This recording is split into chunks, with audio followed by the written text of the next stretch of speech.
rassemblés autour de ta présence. Cette présence qui est signifiée par la colonne de feu au milieu de nous. Oh Dieu, nos cœurs sont dans la grande allégresse d'avoir cette opportunité où l'âme a la possibilité de recevoir l'immortalité,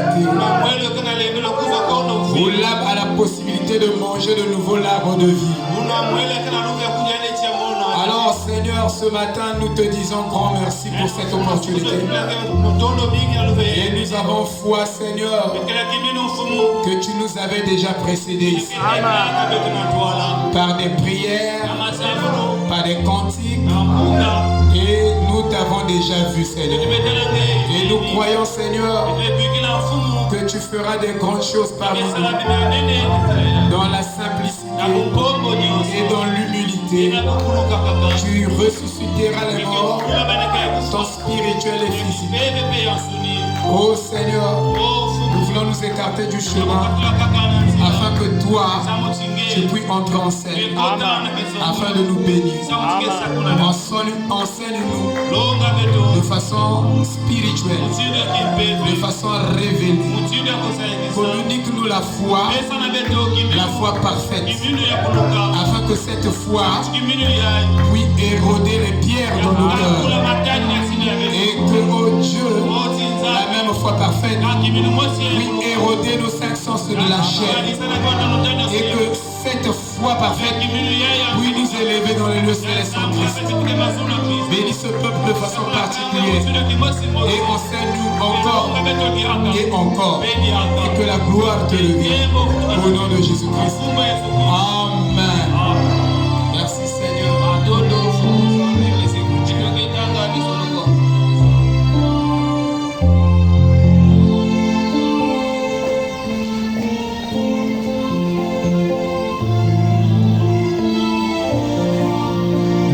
Chapitre 6, verset 40.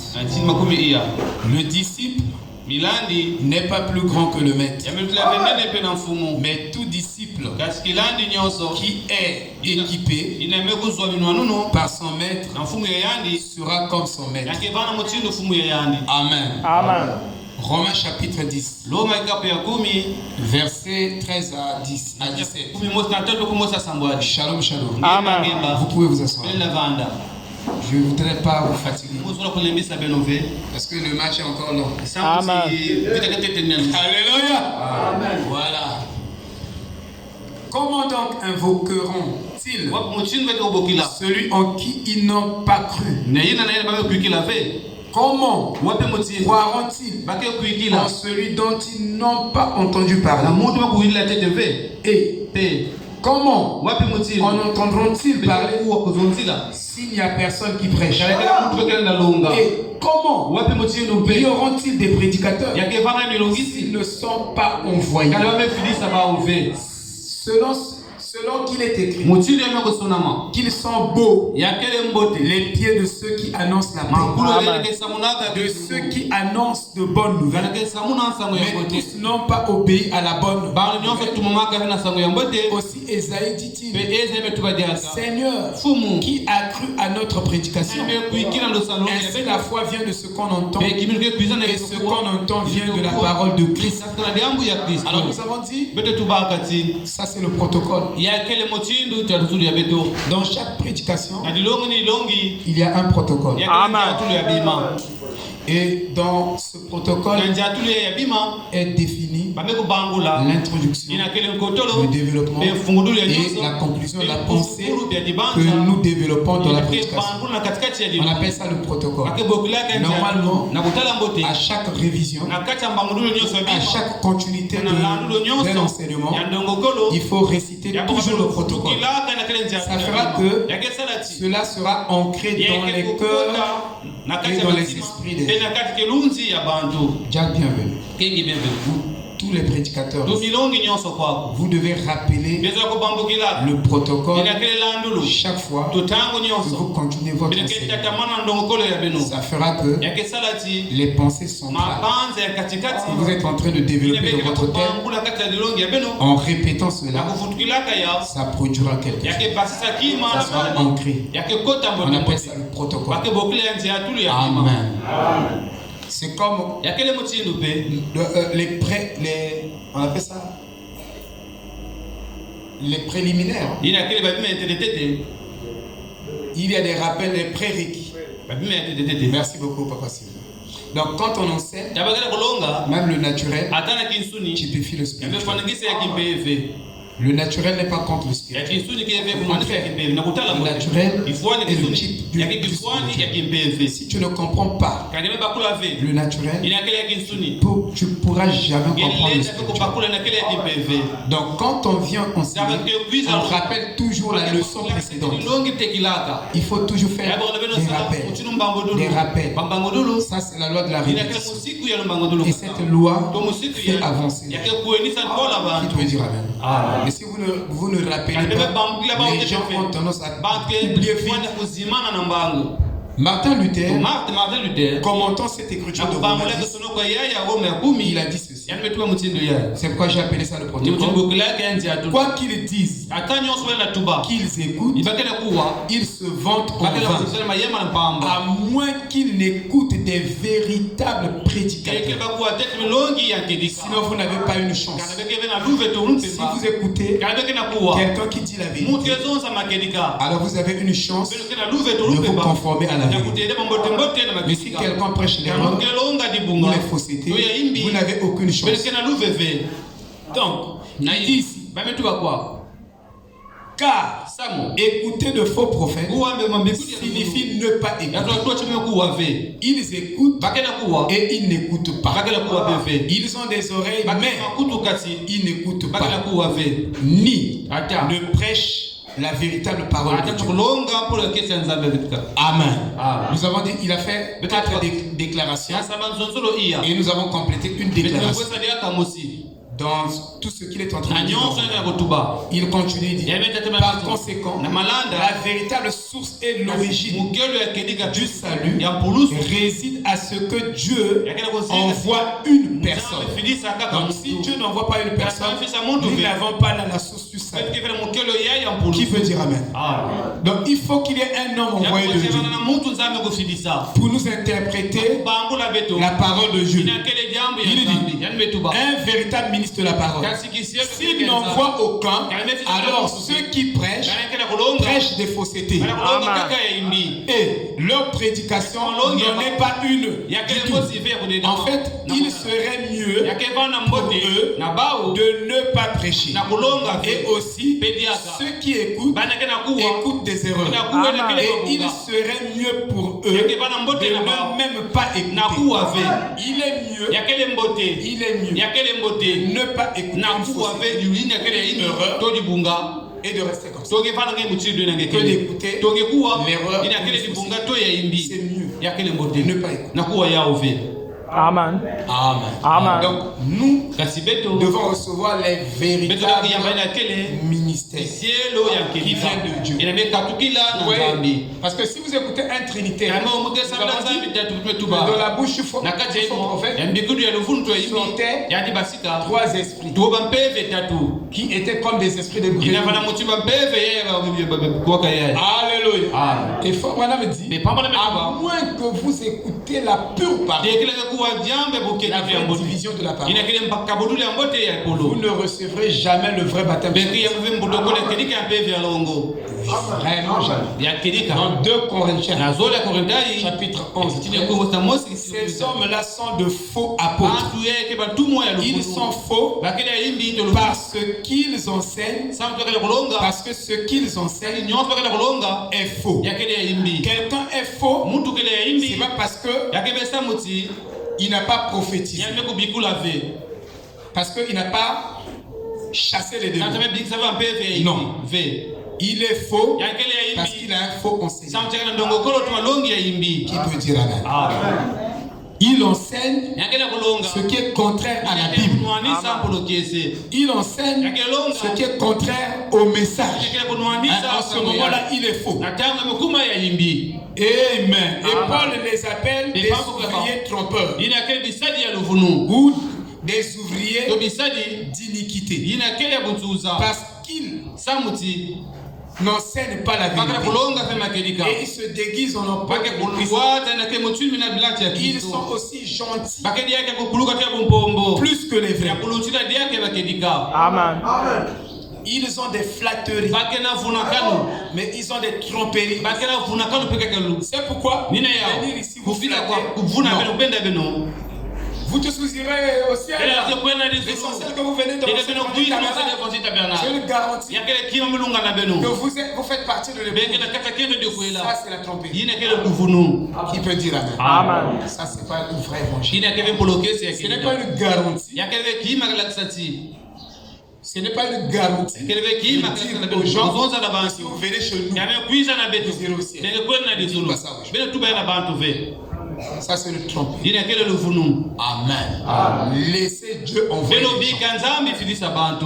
qui entraient dans l'arche de Noé, c'était pas Noé qui faisait du mal. C'est Dieu lui-même qui touchait leur cœur et qui les emmenait ici. Cela ne veut pas dire que vous ne pouvez pas évangéliser, mais dites simplement, venez et arrêtez-vous là. Arrêtez vos commentaires. Amen. Amen. Voilà. Il dit, et cela n'est pas étonnant, puisque Satan lui-même se déguise en ange de lumière. Il n'est donc pas étrange que ses ministres aussi se déguisent en ange de justice. Leur fin sera selon leurs œuvres. Amen. Voyez-vous, frère? Donc, nous devons mettre l'accent sur l'enseignement que nous recevons. Dans les sons du temps de la fin, au paragraphe 72, donc l'enseignement de Balaam, pas la prophétie de Balaam. La prophétie de Balaam était vraie, était authentique. C'est pourquoi les gens qui s'érigent Nabizinga peut se faire prophétie. On va vous donner les prophéties. Mais ils ne vont pas vous donner la parole. Ils ne vont pas vous enseigner la voix de Dieu. Ils vont vous dire une prophétie, des choses qui sont peut-être vraies. Mais ça ne vous emmènerait nulle part. Parce que ce qui vous emmène quelque part, c'est seulement uniquement la parole de Dieu. Il faut qu'on ait pas de prophétie de Balaam. C'était très bien. Ça, c'était Dieu. La prophétie de Balaam. Combien croient cela? L'Assemblée dit amen. L'onction qui était sur Balaam était l'onction de Dieu. Même s'il était faux. Mais l'onction qui était sur lui était vraie. Alors, il prophétise vrai. Mais cela ne fait pas de lui un vrai prophète. Un vrai prophète. Alléluia. C'est pourquoi je dis, tu peux être gentil, tu dois avoir le vrai enseignement. Si tu n'as pas le vrai enseignement, ça annule même ta gentillesse. Parce que en Israël, si tu ramassais du bois le jour du sabbat et tu venais pour faire l'offrande devant l'autel, ton offrande était annulée. Je ne considérais plus ton autel. Pourquoi? Parce qu'il était dit dans la loi de Moïse qu'au jour du sabbat, personne ne devait travailler. Mais tu as ramassé du bois, tu as fait un travail et tu viens pour prier. Ta prière est déjà là. Donc il fallait d'abord respecter la parole. Et quand tu respectes la parole, et quand tu viens devant l'autel, quand tu pries, Dieu honore ta prière. Parce que tu as respecté sa parole. En Israël, c'était comme ça. Donc aujourd'hui, prophétiser. Mais si tu mets la parole de côté, tu mets Dieu de côté, malgré tes prophéties, tout ce que tu fais, tu le fais en vain. Qui peut dire amen? Tu partages, tu fais du bien, tu pratiques la religion, mais tu ne prends pas le message dans sa pureté à 100%. Tout ce que tu fais est vain. Tout ce que tu fais est annulé. Amen. Dieu ne regarde que ça. Comme au temps d'Israël, quand Dieu traitait avec lui. La prophétie de Balaam était tout à fait exacte, parce qu'il ne pouvait rien dire d'autre. L'onction de Dieu n'aurait rien dit d'autre. Une fausseté, l'onction de Dieu sur vous. Et Dieu l'a confirmé. Il a confirmé cette prophétie en prouvant que c'était la vérité. Mais c'était l'enseignement de Balaam. Maintenant, comparez ça à Matthieu 24. Son enseignement était faux. Parce que Balaam a prêché la Trinité. Il y a 3 dieux. Il y a le Père, il y a le Fils, il y a le Saint-Esprit. Il n'y a pas 3 dieux. Un Dieu qui est Père, un Dieu qui est Fils, un Dieu qui est Saint-Esprit. Ça n'existe pas dans toute la Bible. Et le mot Trinité n'existe pas dans toute la Bible. Dieu est une triunité. C'est-à-dire, alléluia. Il a 3 fonctions, mais c'est le même acteur qui joue ces 3 fonctions à la fois. Alléluia. Quand il joue la fonction du Père, vous l'appelez Dieu le Père. Quand il joue la fonction du Fils, on l'appelle Dieu le Fils, dans le Fils. Quand il joue la fonction du Saint-Esprit, il est Dieu, le Saint-Esprit, dans son peuple. Alléluia. Mais le peuple, quand Dieu est dans le peuple ne devient pas Dieu. Mais aujourd'hui, une fausse doctrine qui dit l'épouse est devenue Dieu. Non. Jouer le rôle d'un acteur ne fait pas de vous cette personne. Tu ne joues que le rôle. Mais tu ne deviens pas cette personne. Je peux rédiger quelque chose. Une pièce de théâtre. Mais ce n'est pas moi. C'est l'acteur. Il y aura un acteur qui est. Mais l'acteur là ne devient pas moi parce qu'il vient de jouer le rôle. Le chef défini. Personne ne deviendra Dieu. Branham n'est pas devenu Dieu. A joué le rôle. Alléluia. De la parole faite chair. Ça ne fait pas de lui Dieu. Il est toujours Branham. Il peut dire Amen. Voilà. Voyez-vous? Alors ce matin, comme je vous ai dit, nous allons toujours insister sur la Trinité. Je vous ai dit que ça peut prendre 2 ou 3 dimanches. Parce que c'est très profond. Amen. Alléluia. Amen, amen. Vraiment, c'est très important. Alors, je vais dire au fait, dans la marque de la Bible. Frère, suivez le format. Je souhaitais que vous veniez avec vos cahiers. Qu'est-ce que vous venez avec vos cahiers, vos billes, vos stylos. Vous serez fondés dans la vie. Ne laissez pas échapper les choses. C'est pas normal. Amen. Dans la marque de la bête, je lis au paragraphe 108. Maintenant, s'il y a des questions sur des passages de l'Écriture que je cite, vous n'avez qu'à mettre ça dessus. Non. Vous ne me posez même pas des questions. C'est les enseignements. Les prédicateurs qui prêchent. Vous ne posez pas des questions. Ça signifie que vous ne prenez pas intérêt dans ces enseignements. Je vous dis la vérité. Quand moi je suis un enseignant, je viens enseigner les enfants. Aucun élève. Je fais 2 séances d'enseignement, 3 séances, 1 mois, 6 mois. Aucun élève ne me pose une question. Je comprends qu'ils n'ont pas beaucoup d'intérêt dans ce que je leur enseigne. C'est très juste. Alléluia. Amen. Ça dit que ça ne les intéresse pas. Vous ne posez pas de questions. savez, vous ne méditez même pas ces enseignements. À la maison, vous ne pouvez pas réviser. Parce que vous n'avez aucun intérêt. Si j'ai un intérêt, même quand vous prêchez, frère, quand je suis là, si je le vois, je dis, oh, est-ce que c'est lui qui prêche? Je recopie. Parce que je dois aller méditer. Maintenant, s'il y a des questions sur des passages de l'Écriture que je cite, vous n'avez qu'à mettre ça sur. Je vous donnerai la référence. La référence. Vous voyez dans l'Écriture. Bien sûr, quand on a juste un peu de temps comme ceci, d'habitude, quand nous étudions cela à fond, nous prenons des semaines et des mois. Tous les passages de l'Écriture. Oui. Quand vous prêchez sur un sujet, prenez tous les passages de l'Écriture. Faites le maximum. Prenez tous les passages de l'Écriture qui parlent de ce thème-là. Et expliquez ces Écritures. Donnez la clarté. Et ça va fonder quelque chose. Mais si vous prenez une écriture, vous ne les fondez pas. Amen.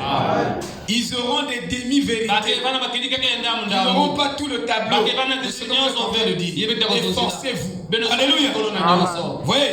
Et il dit, tous les passages de l'Écriture, il dit, nous les passons en revue. Nous faisons suivre les gens dans leur Bible. Nous faisons suivre les gens dans leur Bible. Voilà, voyez. Mais il y a des questions. S'il y a des questions, vous n'avez qu'à me le faire savoir. Très bien. Amen. Amen. Je vais lire encore quelque chose pour éclairer. Je ne suis pas pressé. Personne ne me poursuit. Je ne vais pas prêcher vite. Je ne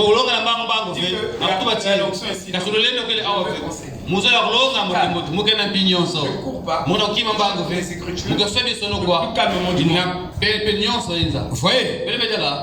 Amen. Amen. Alléluia. Amen. Donc, je cherche les Écritures pour vous fonder dans la foi. Oh frère.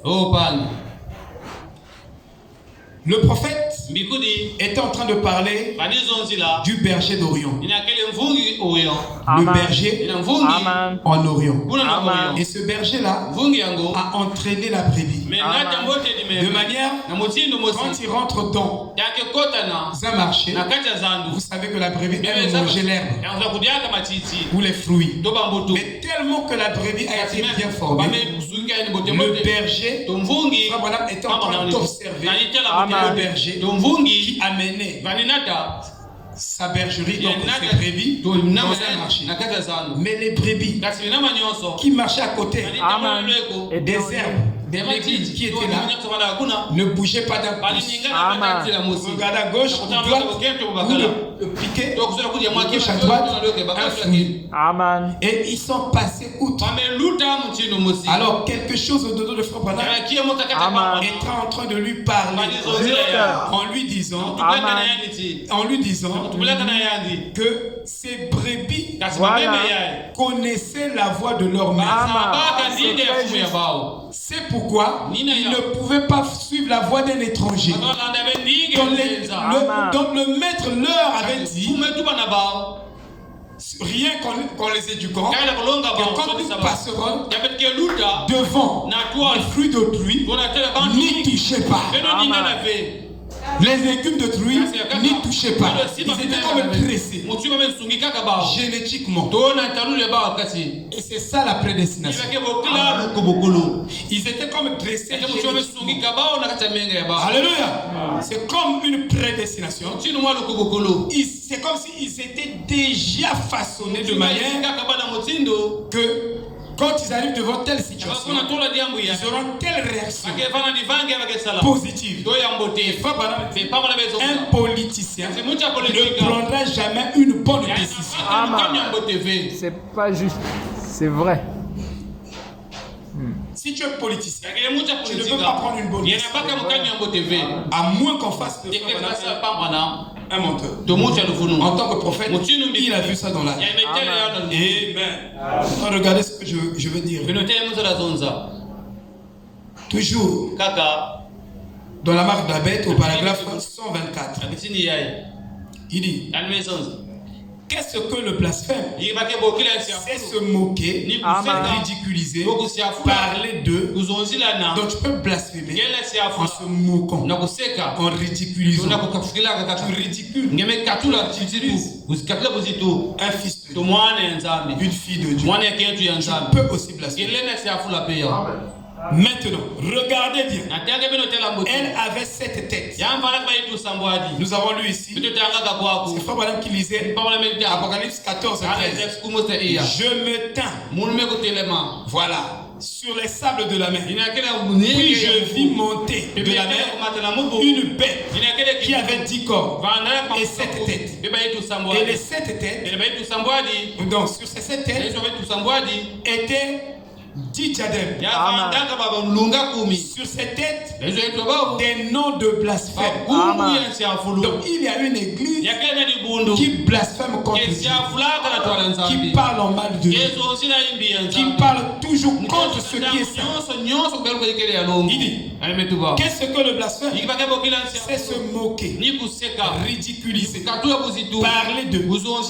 Donc je lisais Apocalypse 17, Apocalypse 14, 13. C'est ça que je suis en train de commenter. Il dit: maintenant regardez bien. Elle avait 7 têtes. Il n'y a qu'une seule ville au monde qui porte 7 colliers. Dites amen. Amen. C'est juste. Vous allez explorer toutes les villes dans tous les pays du monde, dans tous les royaumes du monde. Vous ne verrez pas une ville qui est super, qui est suspendue. Voilà. Sur 7 collines en dehors de Rome. Rome est une ville qui est posée sur 7 collines. Il n'y a que Rome. Et nous connaissons même ces collines et leurs noms. Et cette ville-là, elle est parlée dans l'Apocalypse. Amen. Alors il dit 7 têtes. Donc, il dit, et regardez bien. Elle est montée sur la mer. Apocalypse 17. Qui notait? Dit que les eaux représentent la masse, les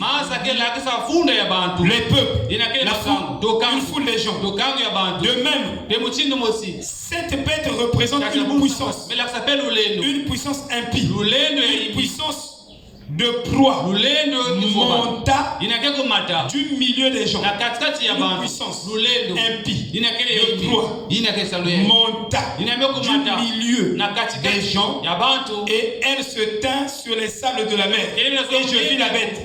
La bête que je vis était semblable à un léopard. Ses pieds étaient ceux d'un ours, sa gueule, une gueule de lion. Le dragon lui donna sa puissance. Le dragon donna la puissance à la bête. Ça, c'est des symboles. Il faut un prophète pour nous interpréter ça. Et le dragon qui donne sa puissance à la bête, ce dragon est appelé le diable. Et la bête est appelée le pape, le régime papal. Donc, ici, le dragon lui donna sa puissance et son trône. C'est le trône du dragon qui donne à la bête. Et la bête, qui est le régime papal, monte sur le trône du dragon pour régner sur les nations. Il n'y a pas un homme plus influent, très influent dans le monde, dépassant le pape. Le pape est le président du monde. Quand il dit quelque chose, ça fait puissance, ça fait force de loi. Les gens écoutent le pape plus que tout autre président du monde. Il a plus de puissance que tout autre président. Il peut changer le cours de l'histoire en donnant son discours. Vous comprenez? Écoutez, il dit la bête que tu as vue, le dragon lui donna sa puissance. Le dragon. Nous avons deux choses à considérer maintenant. Regardez bien cette bête. Elle contenait 4 personnages. Cette bête contenait 4 personnages différents. Je vous ai dit que il y a des prédicateurs qui ne peuvent pas prêcher sur l'Apocalypse. Il faut être appelé à prêcher sur l'Apocalypse. Et ce sont des 2 livres que le diable est le plus. Amen. Amen. Parce que la Genèse décrit l'origine du diable et ses actions. Et l'Apocalypse décrit la fin du diable et ses actions. Si bien que ça là, les 2 livres là, même l'Église catholique a adopté dans l'histoire, dans les faits, dans la Bible.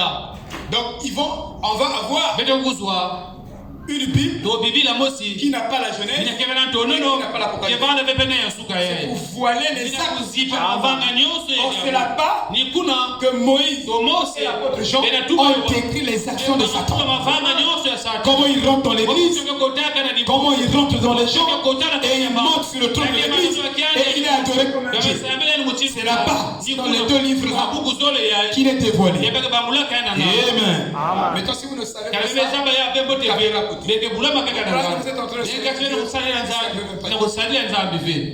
Amen. Voilà, parce que vous ne pouvez pas servir Dieu en dehors de sa parole.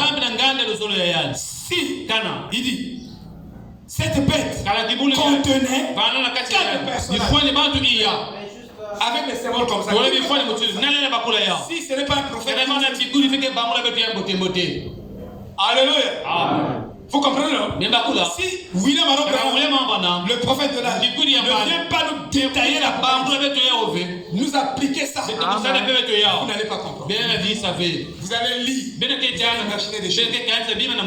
Comme mon promoteur du siècle, il a dit le premier saut, c'est le bébé qui vient de naître. Le deuxième, c'est l'enfant qui grandit. Le troisième, c'est l'adulte. Le quatrième saut, il dit c'est le vieillard. Vous voyez, c'est un pentecôtiste. Mais il faut un prophète là pour vous expliquer les Écritures. Parce que le prophète est la bouche de Dieu pour le peuple. Comme Moïse était un prophète, comme Daniel était des prophètes, c'est eux qui parlaient directement au peuple, qui interprétaient les symboles bibliques au peuple. C'était des prophètes. Alléluia. C'est très sérieux, frère. Il dit, cette bête contenait 4 personnes. Si vous prenez Daniel, vous qui notez, Daniel 7, Daniel a vu la même vision que Jean. 800 ans avant ceci, il a eu la même vision. Il a vu ces animaux, 4 animaux distincts, l'un de l'autre, au commencement du règne des nations. Au commencement du règne des nations. Dans le règne des nations, a commencé avec la vision de Daniel et de Jean. Alléluia. Et les voici. Jean les voit. Et à la fin du règne des nations, ces 4 animaux, tous représentés en un, ces mêmes vieux démons, ces démons qui ont possédé chaque royaume des Romains tout le long, et des Grecs, et ainsi de suite, tout le long de la dispensation des nations, sont arrivés là, et se sont tous rejoints en une seule bête, en une seule tête. Nous qui est Rome, quand on dit la bête c'est le pape ou le Rome. Donc quand vous écoutez la bête, ça peut être aussi les États-Unis d'Amérique. La bête de la police 13 concerne les États-Unis d'Amérique. Et toutes les bêtes que vous verrez, ça concerne le pape ou Rome. Vous devez comprendre ça. Amen. Nous allons la trouver tout de suite. Voir qui c'est. C'est ça. Tout cela, le léopard, le lion, tout ça, le dragon.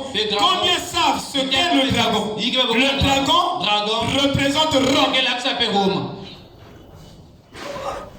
C'est-à-dire, le dragon représente Rome. Quand il parle, il est en train d'expliciter ça. Un peu plus tard.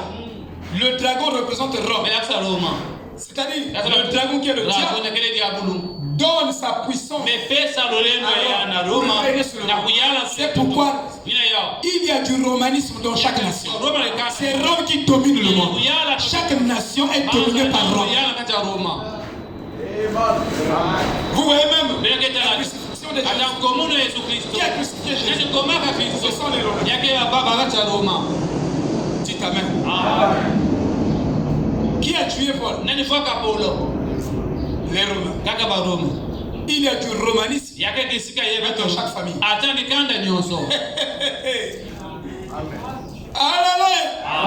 Est-ce que vous voyez? Est-ce que vous comprenez?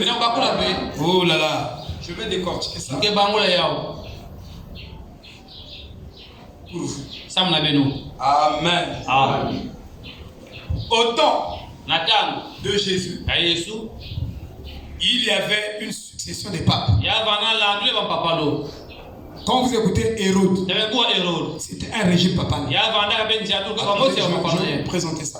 Un peu rapidement. Que vous avez une idée. Amen. Vous devez être enseigné, frère. Regardez ces 4 bêtes que Jean a vu, ou que Daniel a vu, étaient représentées comme ceci. Vous voyez? C'était le régime des nations. Et au temps d'Hérode, il y avait 7 Hérodes dans le Nouveau Testament. Quand vous étudiez votre Nouveau Testament, vous allez retrouver 7 Hérodes. C'est comme les papes. Il y a un régime papal qui va se succéder pour dominer le monde. Malachie a fait une vision. C'est un auteur. Et il a vu la succession des papes. Il a donné le nom des papes qui vont régner avant l'enlèvement. Et le dernier pape qui régnera sur la terre, ça sera un pape américain. Il sera un noir. Il ne sera pas un pape noir. C'est pourquoi suivez l'histoire. Qui peut dire Amen? Ça, vous n'écouterez pas ça à la radio. La télévision. Ça, c'est l'actualité de Dieu. Il confirme ce que vous. La prophétie disait que Donald Trump va régner 2 fois. Et vous savez, vous qui écoutez la radio, suivez les informations, Donald Trump est en train de faire son apogée. Et d'ici peu, vous le reverrez encore sur le trône. Pour confirmer la prophétie. C'est des choses qui ont été prophétisées 50 ans. Et nous sommes en train de suivre. Il y a eu le premier Hérode. Et Hérode voulait avoir toute chair sous son contrôle. C'est-à-dire, il voulait sortir avec toutes les femmes du monde. Quand une femme naît, il voulait avoir cette chair. Hérode. C'est pourquoi la polygamie ne vient pas de Dieu. Hérode voulait avoir toute chair.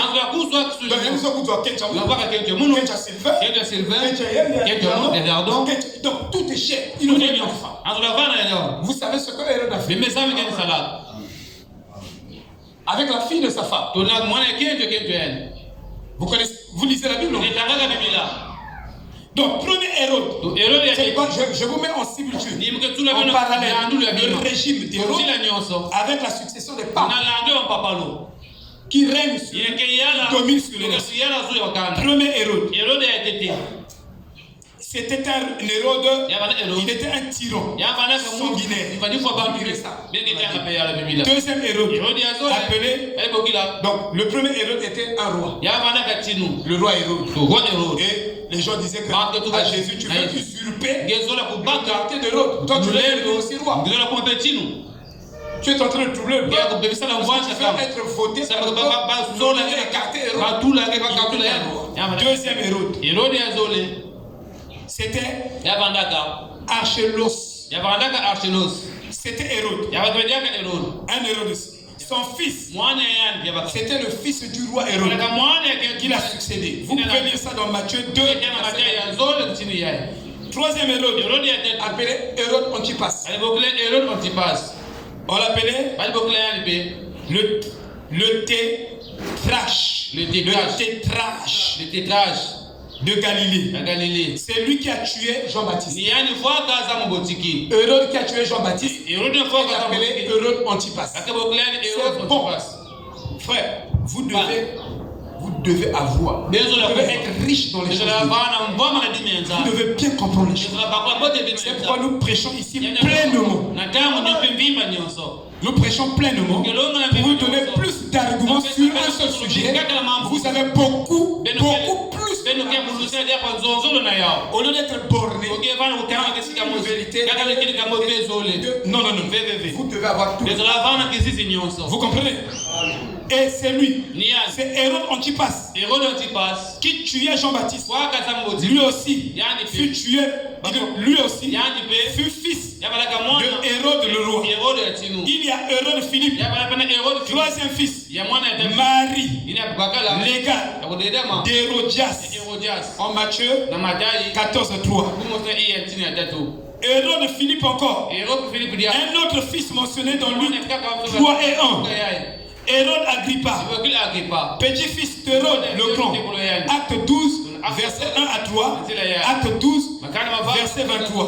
Hérode Agrippa, fils d'Hérode Agrippa, devant lequel parut Paul dans Acte 25, verset 3, verset 23, Acte 26, verset 27. Et vous avez les 7 Hérodes mentionnés dans le Nouveau Testament. Et dans le régime papal, c'est la même succession des papes que celui-là finit et on vote un autre.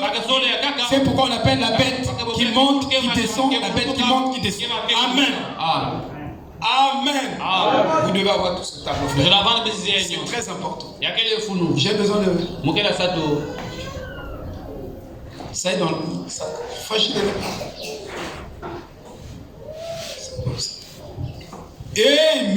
Amen. Voyez-vous, je n'ai pas fini. Vous montrer ces régimes des nations qui ont succédé. Je voulais vraiment présenter ça. C'est quand même utile. Amen. Vous devez avoir le tableau. Vous voulez enseigner. Vous êtes déboussolés. Vous partez à gauche, à droite. Vous suivez le vent de tous les doctrines. Quelque chose se déclare sans fondement. Vous êtes partis. Et cette église catholique ou romaine n'a pas de fondement. C'est la Bible qui le dit. N'a pas de fondement. Ils disent que l'église catholique, celui qui l'a fondé, c'est Pierre. Ils disent que Pierre, c'est le premier pape. Or, Pierre n'est jamais arrivé à Rome. Jamais. Même dans ses voyages missionnaires, il n'est jamais arrivé à Rome. Celui qui est arrivé à Rome, c'est Paul. Vous comprenez? Et la Bible dit que c'est une église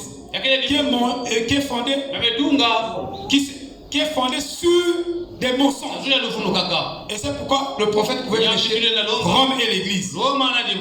Le pharisien et Rome. Vous voyez, il prêchait le levain d'Hérode. Le levain d'Hérode. Et le levain d'Hérode, c'est le même levain qui se trouve dans l'église catholique romaine. C'est le même levain. Quel était son levain? Le levain d'Hérode. De leur régime. Il s'est tourné à cause de sa religion adultérienne pour détruire Jean-Baptiste. Et il l'a détruit. Hérode a dit, je vais avoir toute chair que je désire. Dans l'adultère. Alors qu'il n'en avait pas le droit. Jean-Baptiste a condamné Hérode parce qu'il était adultère. Dans la raison qui faisait que Jean-Baptiste le condamne, parce qu'il prenait les femmes des autres. Est-ce que vous comprenez? Est-ce que vous comprenez? Il y a beaucoup de choses pour organiser.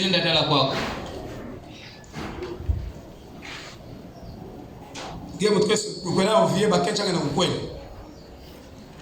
as le levain de l'autre. Qui peut dire amen? Amen. Qui peut dire amen? Amen. Nous ne convoitons pas les femmes. Alléluia. Amen. Elle est belle. Je ne dis pas que tu ne peux pas l'apprécier. Mais Angèle, on disait pas ça belle. Tu es belle, tu es bien habillée. Après, demain, tu es belle, tu es bien habillée. Ça, l'attention n'a mieux gagné. Qui peut dire amen? Amen. La civilisation, là, c'est ça. Amen. J'ai seulement apprécié. Ça finit par là. Ça va tirer. Arrête ça. Amen. Amen. Apprécie aussi ta femme. Apprends à apprécier ta femme. Alléluia. On vous le dit plus amen. Les frères disent amen. Surtout les frères mariés disent amen. Moi je n'écoute pas l'amen des frères. Les frères mariés disent amen. Amen.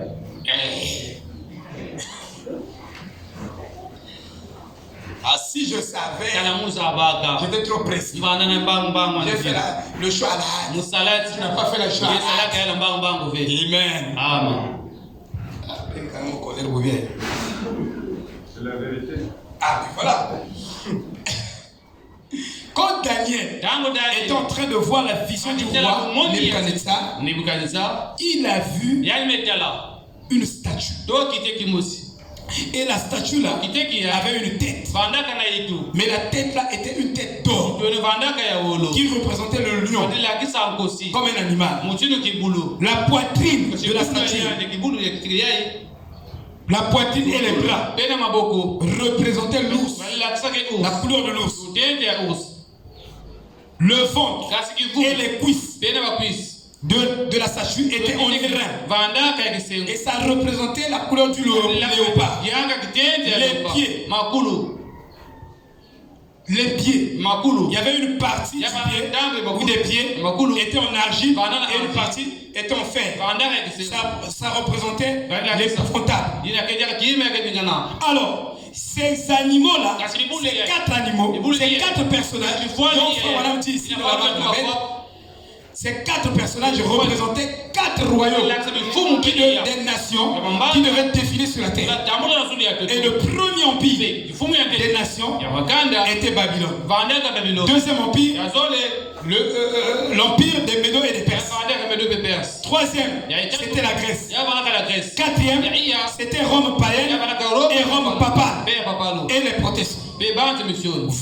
Voici nos quatre nations, nos quatre régimes des nations qui vont défiler ici sur la terre.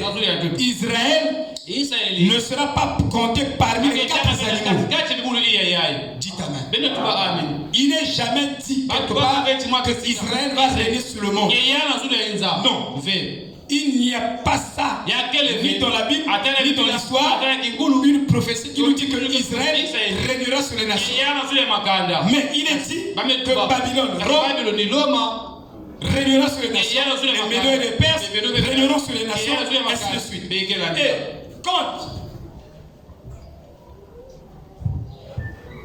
quand Daniel a fait cette vision, il a vu le premier royaume dont nous venons de citer, le royaume de Babylone. C'était Nebuchadnezzar qui régnait sur les nations. J'ai les années ici, en 588 avant Jésus-Christ jusqu'en 538, Nebuchadnezzar a régné sur toutes les nations. Donc, Babylone avait la domination sur chaque nation. Troisième animal, c'était l'ours. Le premier, c'était le lion. Quatrième, l'ours, c'était les Médos et Perses. C'était Darius. Quand vous écoutez Darius, c'était le deuxième régime des nations qui régnait sur toutes les nations sur la terre. Troisième régime, c'était Alexandre le Grand qui régnait la Grèce. graisse. Et l'animal, c'était le léopard. Quatrième régime qui régnera sur les nations. Alors vous avez Rome papale et Rome païenne mélangés sous Constantin. Est-ce que vous voyez? Je vais citer ça tout de suite. Vous allez voir quelque chose. Qui règne sur les nations. Et avec la Grèce, c'était Alexandre le Grand. Avec Rome païenne et Rome papale, vous avez Néron, puis la papauté. Quand on dit la papauté, c'est le régime des papes qui succède, qui règne sur les nations. Amen. Vous devez connaître tout ça. Si vous êtes véritable, on ne va pas vous enseigner ça. Je l'hindouisme. Ou les shintoïstes, ou les bouddhistes. Mais c'est le christianisme qui enseigne ces choses. Amen. Alléluia. Heureux d'être chrétien. Parce que nous comprenons le tableau de tout ce qui se passe. Amen. Alléluia. Regardez. Je vais vous dire quelque chose. Vous vous positionnez. Oh là là. Il dit. Merci beaucoup, frère. Parce que je vous ai dit que vous ne pouvez pas prêcher la marque sans le mettre en parallèle avec les empires qui dominent le monde. Non. Ça n'aura pas de sens. Il faut l'emmener de bas en haut. Présenter cela. Vous voyez, il dit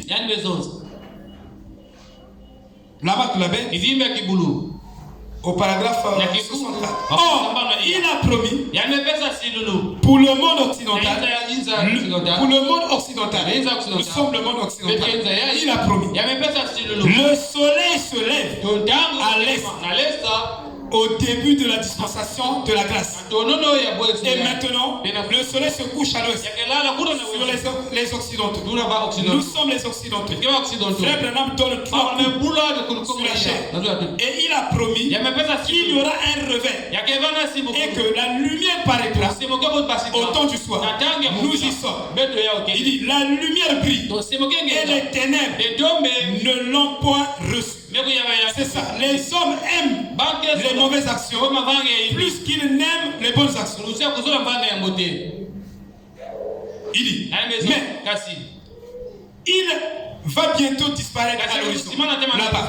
Et le peu de lumière que nous avons, accrochons-nous-y. Regardez, c'est le même soleil qui s'est levé là-bas sur les Juifs, qui se couche ici sur ceux des nations.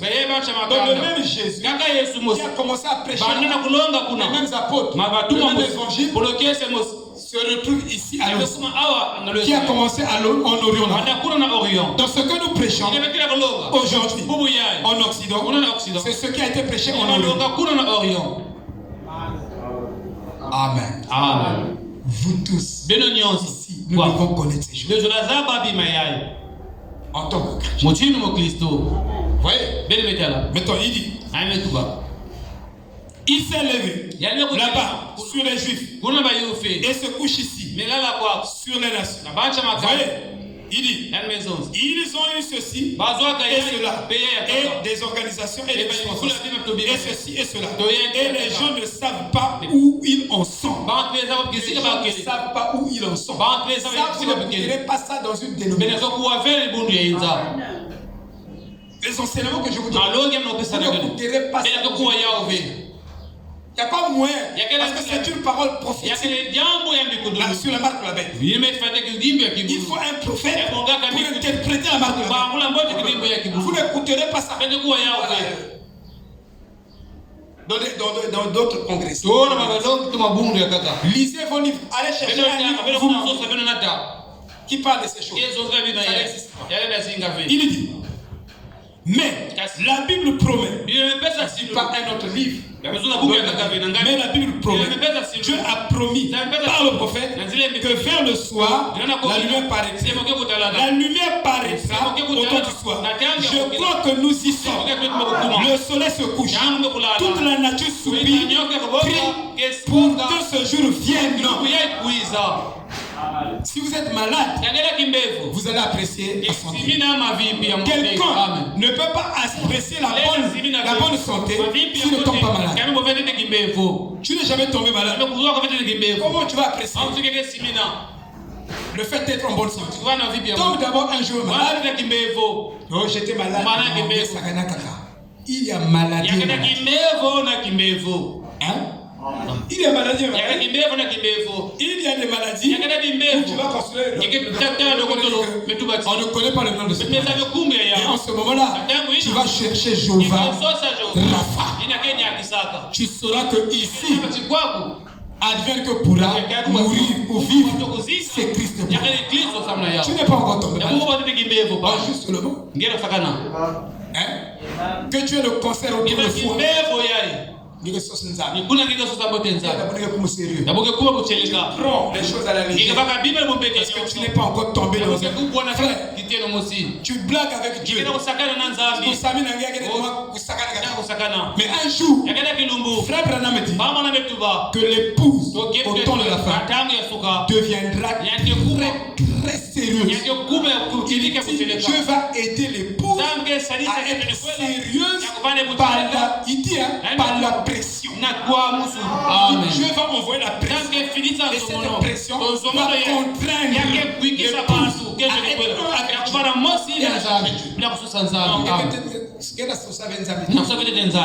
Qu'un problème arrive dans ton foyer et que tes intérêts sont menacés et que tu vois que tout là où tu t'appuies, ça s'écroule. Et Christ sera ton seul appui. Aujourd'hui, tu ne comprends pas. C'est maintenant qu'on doit s'attacher à Dieu. N'attendez pas que le pire arrive. Frère Branham me dit que soyez déjà amis avec Dieu avant que le pire arrive. Ça dit quoi? Moi je dois d'abord être bien avec le jardin si je veux bénéficier de ces grâces avant que je tombe dans des problèmes de situation compliquée où le jardin peut m'aider. En ce moment-là, ça sera seulement aller vers le jardin par intérêt. Mais si rien, je m'appuie sur rien, je ne vois pas les intérêts, et je me fais déjà ami. Quand des problèmes vont arriver, il dit, c'est mon ami, il va que j'ai aimé tout le temps.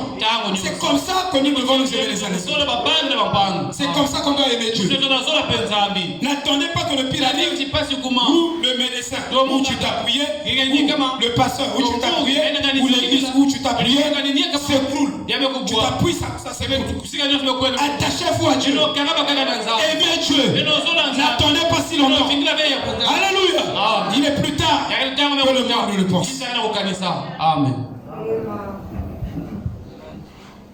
C'est pourquoi notre foi doit être basée sur Dieu.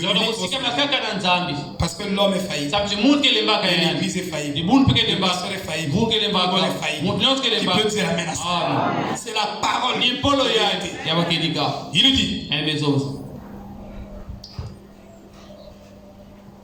Mais bientôt, et tout au long de l'âge ici, tout au long de ces 2000 ans, ils nous ont eu ceci, les dispensations des organisations. Il a promis par le prophète, la lumière paraîtra et toute la nature soupire pour voir ce jour.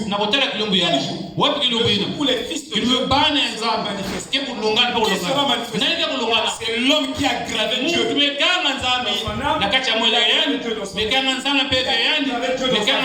Tu ne peux pas manifester Dieu si tu n'as pas aggravé Dieu dans ta vie. Et aggraver Dieu et accumuler Dieu. Frère me dit, la science est en train de fabriquer des maladies. C'est Frère qui le dit. Et il largue ces maladies. Voici le Covid. Vous voyez, la science fabrique des maladies au travers de la chimie. Il combine des produits et il largue ça dans le monde. Vous humez, vous respirez du poison, des gaz. Ça nous détruit. Il dit, oh Seigneur, je vois la science en train de fabriquer des maladies. Est en train de larguer ça dans chaque nation. Il dit, nous devons avoir le vrai baptême et nous devons croire à la guérison divine. Parce qu'il y aura des maladies que la science fabrique et larguera dans le monde entier qu'aucun médecin de l'Égypte ne peut soigner ça. Regardez ici. Moïse est arrivé. Il a frappé l'Égypte. Et la 10e plaie, c'est que tous les médecins égyptiens ne pouvaient pas traiter ou soigner ces maladies. Et nous sommes en train de nous diriger. L'humanité se dirige vers cet endroit-là. Et vous devez avoir Dieu. Vous ne devez pas supposer avoir Dieu. Vous devez l'avoir réellement. Sinon, vous n'allez pas vous en sortir. L'enfant de mon cadet vient d'être tué à l'hôpital. Donc là où vous cherchez secours, c'est là où vous précipitez même la mort. Non, développons notre foi dans la guérison. Il a amené l'enfant. L'enfant respirait bien de 7 ans. Et quand l'enfant arrive dans les urgences, dès que l'enfant entre, on a d'abord chassé sa mère. Personne ne rentre avec l'enfant. Donc on rentre avec l'enfant, seul avec l'enfant, les médecins. Et à peine rentré, on le met sous oxygène. Sous oxygène. Et après quelque temps, quelque chose a dit à la femme de mon petit frère. Entre. On est en train de faire des grimaces. Dans le produit qu'on a acheté pour l'enfant, on met ça sur l'autre enfant. Le procès de Judas, c'est que le diable nous attend partout. Il y a des pièges de Satan, même dans les hôpitaux. Tu crois là-bas, c'est pourquoi avant d'aller dans un hôpital, remettez déjà l'enfant entre les mains. Priez d'abord. Remettez vous-même entre les mains de Dieu. Parce que Satan a piégé. Que ça soit à l'hôpital, partout. Vous voyez quelqu'un qui rit avec vous, mais il a déjà des quotas. C'est un assassin. C'est un meurtrier. Il rit. Vous croyez qu'il est bon avec vous. Mais c'est lui qui va vous jouer. Donc l'enfant, quand sa maman la porte par force, elle constate que l'enfant n'est pas souple. Donc l'enfant est tout. La femme de petit frère a giflé même le médecin. Mais ça n'a pas duré. Et avant de monter, à peine arrivé. C'est pourquoi Frère Branham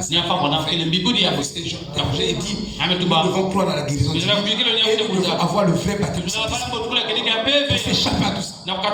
Sinon, d'une manière ou d'une autre, en tant que chrétien, le message de Branham, ça t'épargne pas. Tu es aussi une personne. Je crois le message de Branham. Chante comme tu veux. Le problème, c'est d'appliquer la parole. Je vous avertis, frère. Faites confiance seulement à Dieu seul. Tout comme c'est mon tour. Amen. Amen. Il dit, la lumière paraîtra autant que soit. Je crois que nous y sommes. Le soleil se couche. Maintenant, il dit, nous voyons que ce qu'ils avaient là, au tout premier âge de l'Église, ils ont reçu une doctrine bizarre. On parle de quoi? De la maladie. Le Frère Branham nous ramène dans l'âge. Il dit, au premier âge de l'Église, ils ont reçu une doctrine bizarre. Bientôt, c'était simplement devenu des œuvres. Il a dit, tu es les œuvres des Nicolaïens. Au premier âge de l'Église, Paul enseignait ceci. Il a dit qu'un ange ne peut pas modifier. Mais ceux qui sont venus derrière Paul commencent à modifier les choses. Ils modifient un peu ici, un peu là, un peu ici, un peu là. Ils modifient un mot ici, un mot ici. Ils ont tout gaspillé. Dites Amen.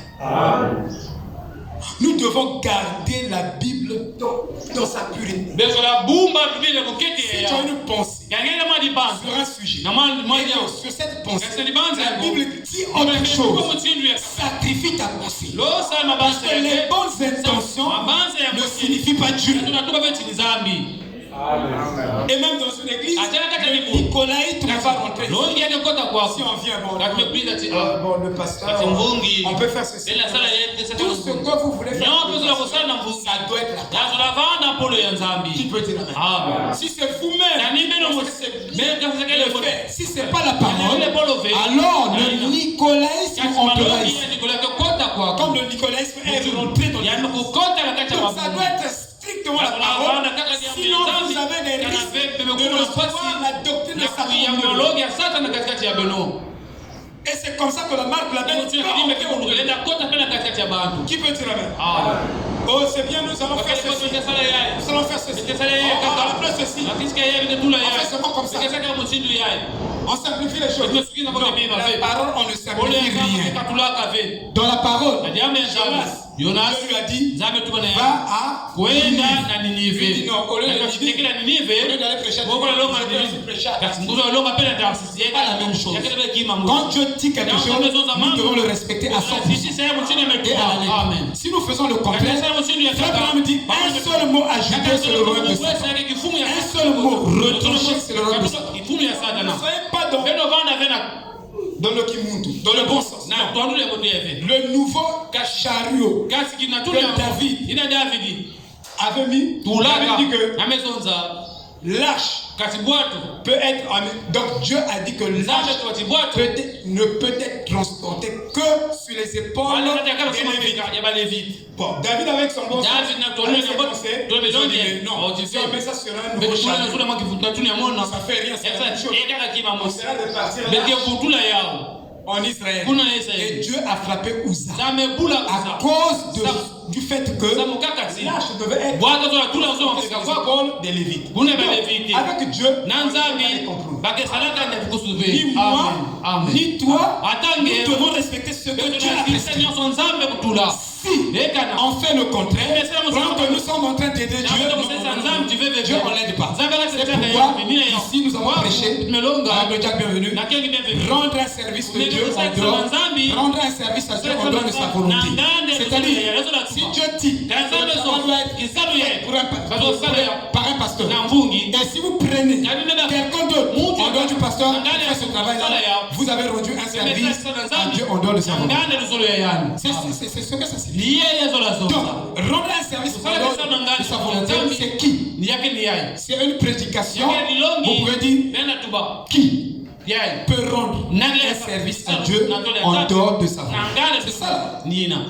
Et qui doit rendre service à Dieu dans sa volonté? Le serment, c'est ça. Qui peut rendre service à Dieu dans sa volonté? Mais si quelqu'un d'autre le fait, si c'était destiné à quelqu'un d'autre, Dieu ne fait pas la course comme l'Onaco. Dieu ne fait pas comme ça. Au lieu de ça, on peut tirer ça. Non, Dieu ne travaille pas comme ça. Dieu ne change jamais les chevaux. C'est le diable qui change les chevaux. Si Dieu a destiné que la parole sera prêchée par un prophète, toi tu es un grand théologien. Tu peux même prêcher plus que Branham. Tu peux dire les choses même plus meilleures que Branham.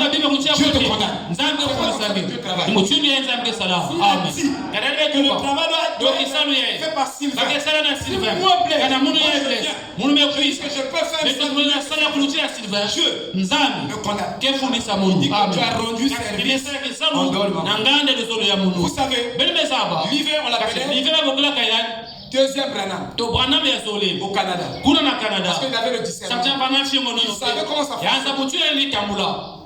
Mais il dit, Dieu ne m'avait jamais appelé à discerner les pensées. Il y a même des prédicateurs qui discernent sur les cœurs des gens. Vous ne savez pas ça? Dites Amen. Chez les pentecôtistes, mais ce n'est pas Dieu qui leur a demandé de faire ça. Le fait que ce n'est pas Dieu, quand ils font, même si ça bénit les gens, à la fin, Dieu les envoie en enfer. Amen. Moi je faisais le yoga. Frère, je suis là. Dans mes katas de yoga. Tu es devant notre portail. Je vais appeler quelqu'un. Je te dis. Pendant que jardin, je te dis que le diable bienvenu, il est devant nous. Il est habillé sur le temps. Télépathie mentale. Je te décris la personne. Je l'ai fait. Et je connais les lois qui peuvent me lever à cette dimension et à déclencher la télépathie. J'ai étudié ça. J'ai étudié ça de 9 ans jusqu'au deuxième année. Jusqu'à la première année. J'ai pratiqué ces choses-là. Mais Dieu ne m'avait jamais pour faire ce travail. Donc il y a des choses que Dieu ne vous permet pas de faire. Même si tu as la capacité de le faire, tu dois demander d'abord la permission à Dieu avant de le faire. Sinon à la fin il te condamne. Pour prier pour les malades, seront guéris. Mais s'il le fait de son propre chef, sans demander la permission à Dieu, Dieu le condamne. Vous comprenez? Dieu ne travaille pas dans l'anarchie. Oh Dieu, aide-nous. Il dit, je veux que vous voyez. C'est sérieux ce que nous sommes en train de dire. Donc, il dit, maintenant, nous voyons que ce qu'ils avaient là-bas, au tout premier âge de l'église, ils ont reçu une doctrine bizarre. C'était simplement devenu des œuvres. Donc toi, si tu fais seulement, tu pratiques seulement ça, la religion, tu iras au ciel. Tu peux pratiquer la religion. Une fois. Dieu a besoin des chrétiens. Il dit, même Caïn était religieux. Il essaie de maîtriser la religion. Il a dit, tu es les œuvres de Nicolas. Or Nicolas était l'un des diacres au temps apostolique. Il avait une doctrine qui est infiltrée dans l'église. Il dit, je me demande ce qu'étaient les Nicolaïtes. J'ai fait des recherches. Mais Madame faisait aussi des recherches. Il dit non, tout ce qu'il prêchait, c'est l'ange qui lui disait non. Il y a des choses que Frère Branham a étudiées dans l'église. C'est Dieu qui l'aidait à dire. Il dit que quand il a trouvé l'auteur là, a dit exactement ce que le Saint-Esprit. Vous comprenez, frère? Mais pourquoi il a fait des recherches? Il devait attendre. Non, ne soyez pas stupide. Amen. Et dupe. Trop de l'idiotie parmi nous. Les gens qui sont idiots. Même actuellement, c'était pas comme ça. Pourquoi venir ici prendre les 500 touchés et couper ça? Ça n'a plus de sens. Ah? Non, frère. Soyons raisonnables. Il dit, je me demande ce qu'étaient les Nicolaïtes. J'ai fait des recherches. Et chercher dans l'histoire, encore et encore, et encore, il dit quoi? Chercher dans l'histoire.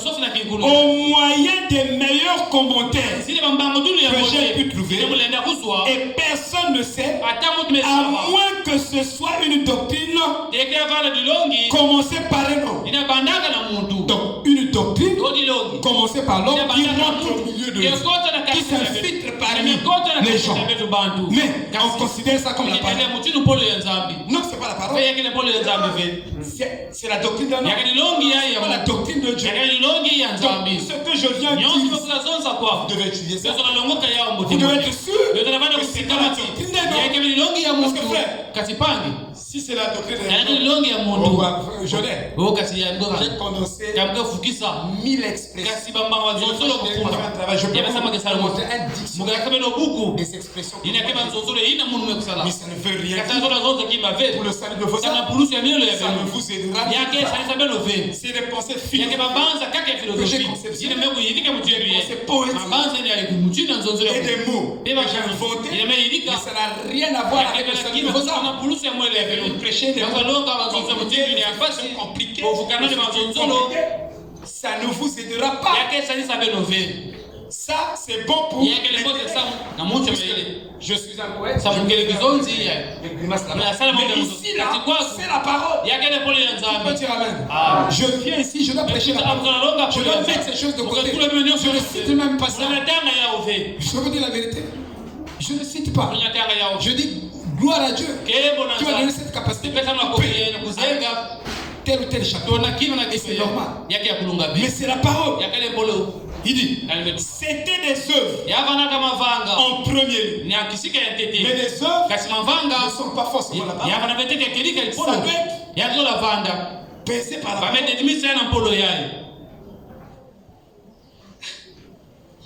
Je voulais rentrer un peu en profondeur, mais le temps. Et ce qui était des œuvres à Éphèse, dans l'âge de l'Éphèse, dans l'âge suivant de Smyrne, c'est devenu une doctrine. Donc, il y a des choses dans le message de Branham que nous créons des doctrines qui, au départ, n'est pas la doctrine de Christ. C'est pas Christ qui nous enseigne ça. Ce n'est pas comme ça que Branham nous enseigne ces choses.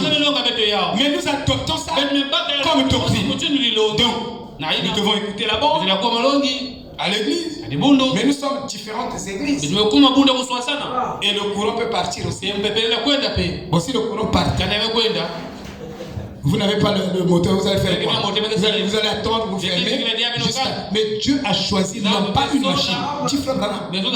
Vous comprenez? Ça, c'est des sottises.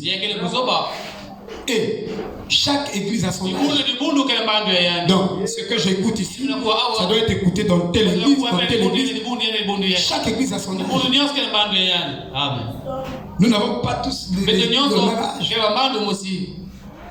Mais le serment est apporté par rapport aux circonstances, par rapport aux personnes. Même Jésus donnait les paraboles de Jésus par rapport à une ville.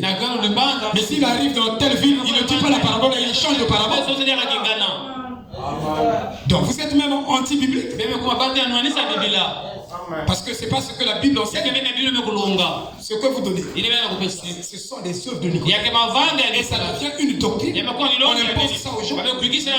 Non, non, non. C'est devenu une doctrine. Et ensuite, à l'âge de Smyrne, ce qui était des mots, des dits, des œuvres, des suppositions, on a adopté ça comme oui, et ensuite, c'est passé à l'âge des ténèbres, de la persécution. Oui. Voyez, dans l'âge de Pergame et de Tchatchi, c'est l'âge de les âges de la persécution. Or, la même doctrine qui a commencé ici, dans la première église d'Éphèse, après les 3 ou 4 premiers groupes, donc Éphèse, Smyrne, Pergame, ou les 4 groupes d'apôtres, donc Tchatchi, elle est devenue une œuvre. Elle est devenue une doctrine. Il dit, ils se sont mis à penser une bonne pensée. Ici, nous avons besoin de la pensée de Christ. Pas une bonne pensée. Le pasteur Blaise, il a des bonnes pensées. Ici, c'est pas comme ça. Ça doit être la pensée de Christ. Vous comprenez? Si ce n'est pas la pensée de Christ, nous courons des risques de tomber dans le nicolaïsme. Oui, il dit, ce doit être ceci. Or, vous savez tous. Or, vous savez tous comment c'est arrivé. Et vous qui lisez la Bible, donne un exemple pour montrer comment le nicolaïsme est rentré dans l'église catholique. Et ça commence à va. Bon, ça a commencé vers l'an 6. L'an 600 de notre ère, ou en 306, ce qu'ils appellent la conversion de Constantin. Constantin était un roi païen.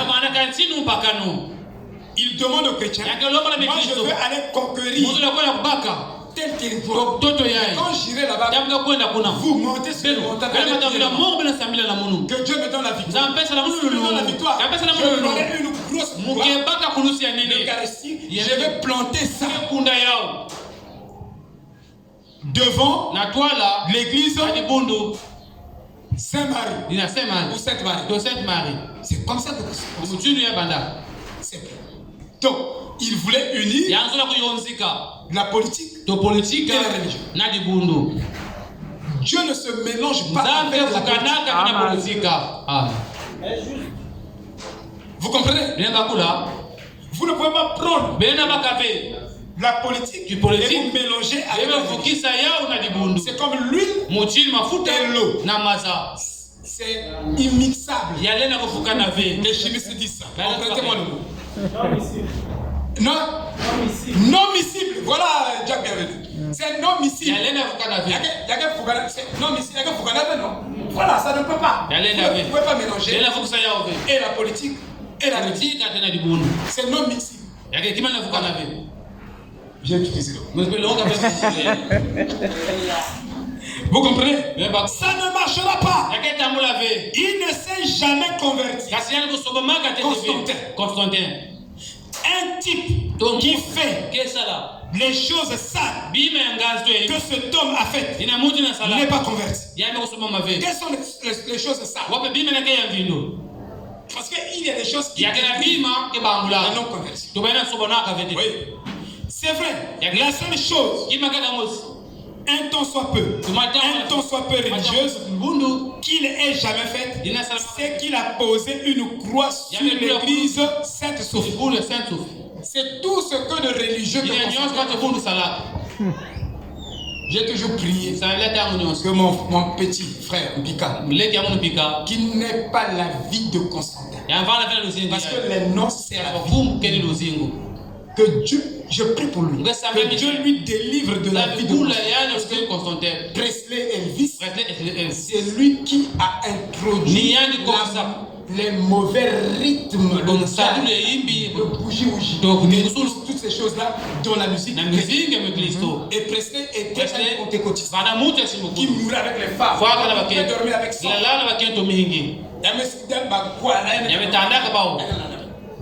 Vous comprenez? Et que cette vie de Constantin ne soit pas sa vie. Et Frère Branham dit que quand vous êtes né de lui, vous ne portez plus l'influence de votre nom. Donc si votre nom, c'est qui a dit, nous sommes des Africains, qui a dit Benjamin. Donc on qui a dit. Maman moi il dit vous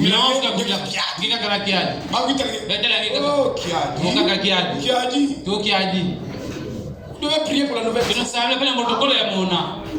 Parce que beaucoup de gens portent l'influence. Ce n'est pas parce que tu as déclaré que je peux le non. Il faut que Christ je veux dire.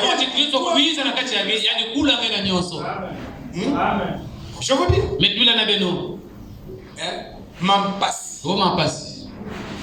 Moi j'ai délivré beaucoup de gens en prêchant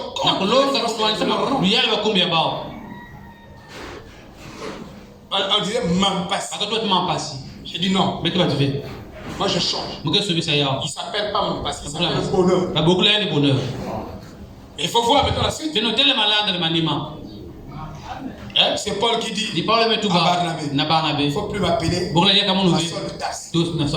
il faut m'appeler Paul. Et Barnabé dit changer le nom, ne change pas de vie. Le frère Branham dit que quand Dieu a changé les noms de gens, ce changement de nom a provoqué le changement de la vie de ces personnes. C'est frère Branham qui nous enseigne. Amen. Donc si toi, on t'appelle Manyongi, non, bonheur. Amen. Pourquoi tu veux faire Manyongi? Non. Alléluia. Je t'appelle prospérité. Alléluia. Regardez ce que Constantin il dit. C'est qu'il a posé une croix sur l'église Sainte-Sophie. Et le fait de faire ça, on commence à l'appeler chrétien. Oui. Qu'il s'est converti au Christ. Mais il y a beaucoup des actes que nous posons qui n'ont rien à voir avec notre Christ. Ça, je vous dis la vérité. Tu peux poser tel. ne te convertis pas. Tu dois naître de nouveau. Alléluia. Amen. Et voici une bonne raison d'aller au ciel. Frère dit ça. Voici une bonne raison d'aller au ciel. Dans le fait qu'il a posé la croix sur le sommet de l'église. Donc c'est une bonne raison. Les chrétiens l'ont justifié. Vous ne trouvez pas ça dans la Bible. Il a dit aux chrétiens que s'il gagnait cette guerre, il se ferait chrétien. Comment tu vas te faire chrétien? Par condition. Tu dois avoir la condition. Si Dieu me bénit, en ce moment-là, je vais soutenir l'église. C'est faux. On soutient l'église même avec le peu d'argent que tu as. Si c'est une cause où tu trouves ton salut, tu es dans l'obligation de la soutenir. Tu n'attends pas. Moi, mais dans la famille, si moi j'attends, quand j'aurai l'argent, vraiment, pour moi, quand j'aurai beaucoup d'argent, je vais m'occuper de vous. Mais Alain,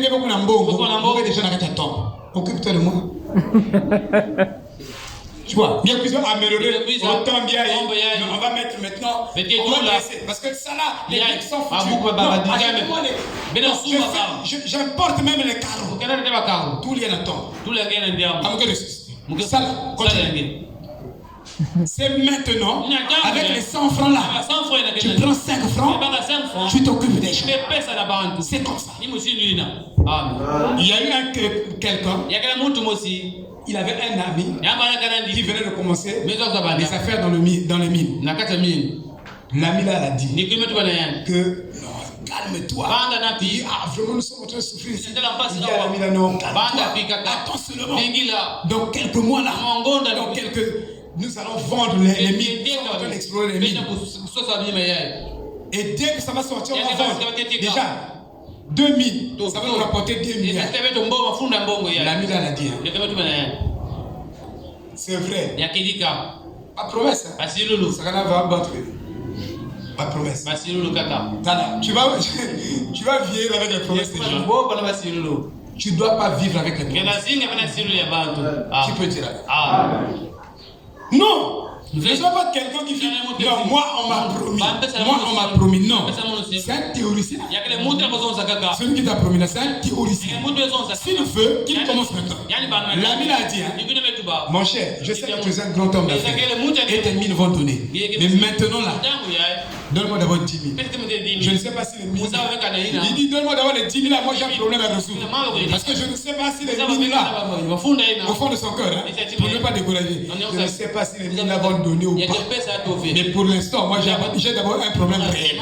Donc donne-moi d'abord 10 000. Vous comprenez? C'est comme ça qu'est la justification. Quand nous partons vers Dieu, Seigneur, moi je ne veux plus pécher. Qui te donne d'abord le baptême? Vous comprenez, frère? Il dit, il a dit aux chrétiens que s'ils gagnaient, ils se feraient chrétiens. Et ils ont prié, les chrétiens. Et il est allé et il a gagné la guerre. Il a gagné la bataille. Et il est revenu et il a dit, je veux me joindre à l'église. L'église catholique, la première organisation qui a détruit l'église, c'était le temps du roi. Sinon l'église catholique, c'était la meilleure église qui existait après les hommes. Et il baptisait au nom du Seigneur Jésus-Christ. Si vous lisez l'histoire, avant 365, l'église catholique baptisait au nom du Seigneur Jésus-Christ. Et toutes les doctrines qu'ils avaient étaient bibliques. Mais au fur et à mesure, voilà, rentre c'est du paganisme, il en met toutes les pratiques. Il dit, un très beau type du membre de l'église d'aujourd'hui. C'est vrai, il a érigé une croix sur l'église. Après sa mort, il avait 2 fils. Constantin. 3 fils. Il avait 3 fils. Le premier de ses fils était Constantin. Deuxième, Constance. Troisième, Constantinople. Ce qui a commencé à former l'Orient et l'Occident d'Europe. Et ils se sont séparés.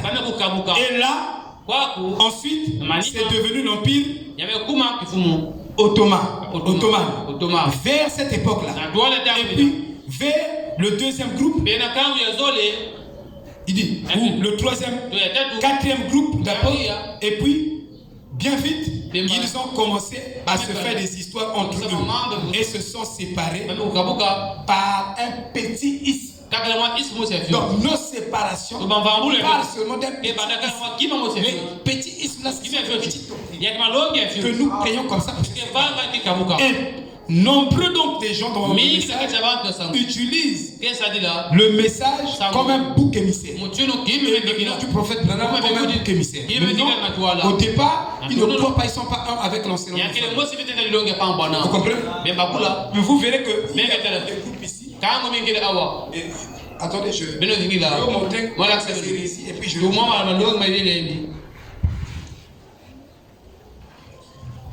Amen, amen. Vous devez connaître la parole. Pas enseigner au hasard. Vous pouvez imaginer. Non. Tu ne dois pas imaginer.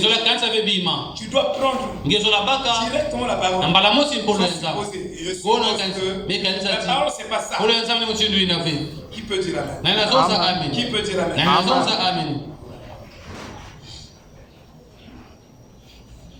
Il y a une référence que je voulais vous.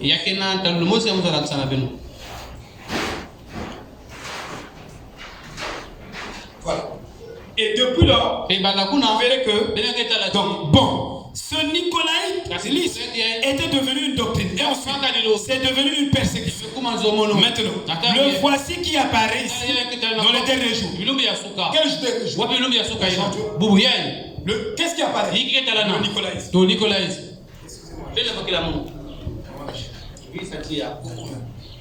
C'est pourquoi je voulais comprendre.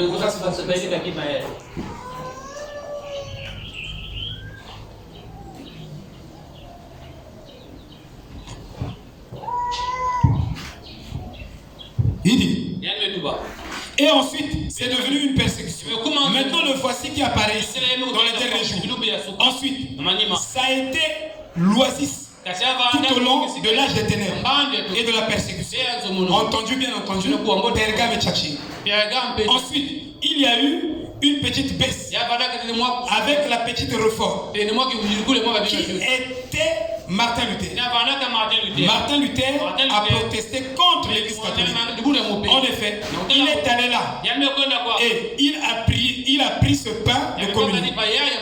Et eux disaient, ceci est le corps de Christ. Quand tu manges le pain de la communion, on te dit que c'est ça le corps de Christ. Il a dit, et on le dit, c'est ça littéralement le corps de Christ. Non, le pain de la communion n'est pas littéralement le corps de Christ. C'est un symbole. Il faut prendre ça symbole. Il n'appelle pas littéralement le corps de Christ. Ce n'est pas le corps de Christ. Ce sont des hosties. Rien de plus. Il croit que c'est une sainte eucharistique. Et une sainte eucharistique, ça veut dire Saint-Esprit. Donc il pense, dans l'Église catholique, quand tu as mangé le pain de la communion, tu vas manger le Saint-Esprit. Et quand vous la prenez, vous faites entrer le Saint-Esprit dans votre corps. Le fait de manger le pain de la communion, donc tu as reçu le Saint-Esprit. Parce qu'il est rentré en toi, que tu le pain est rentré avec toi. Vous voyez, c'est comme ça que je vais vous prêcher les dons de l'Église catholique. J'en ai en panoplie. Vous allez voir. Qui sont contraires à la Bible. Que la Bible n'a pas enseigné. Ils sont ajoutés. Il dit, vous voyez, faites entrer ce corps. Et c'est faux. Maintenant, je vais lire quelque chose. Ah, maintenant, je vais terminer. Amen. Amen. Soufflez un peu. Recevez la vérité.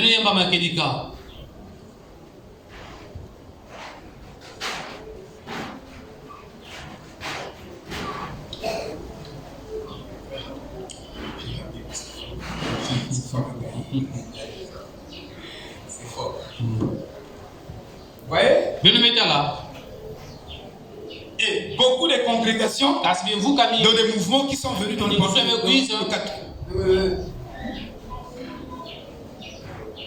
Aïe, aïe, J'avais mal pris la référence. Bon, je vais vous citer ce mot. C'est comme si je me suis trompé.